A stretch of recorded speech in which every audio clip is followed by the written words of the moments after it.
চাওক মই ভাবো হীৰেণ গোহাঁই ডাঙৰীয়াৰ ওপৰত বয়সৰ বহুত ডাঙৰ হেঁচা পৰিছে আৰু বয়সেতো কাকো ক্ষমা নকৰে মোকো ক্ষমা নকৰিব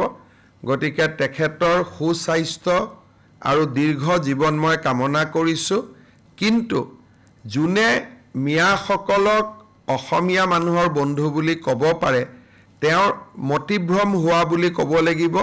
আৰু সেই ক্ষেত্ৰত কোনো অসমীয়া মানুহে ইয়াক নিশ্চিতভাৱে সমৰ্থন নকৰে হীৰেণ গোহাঁই ডাঙৰীয়াই যি ধৰণৰ কথা কৈছে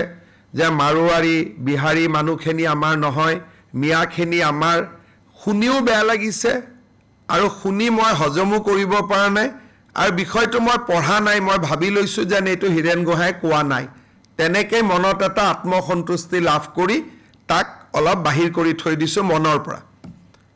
বাকী এইটো কোনোবা যদি ব্যক্তিৰ জ্ঞান আৰু বিবেক যদি সক্ষম হৈ থাকে এনেকুৱা কথা কেতিয়াও ক'ব নোৱাৰে গতিকে মোৰ কেতিয়াবা মনত সন্দেহ হয় যে হীৰেণ গোহাঁই ডাঙৰীয়াই নিজে এইবোৰ লিখেনে কোনোবাই লিখি দিয়ে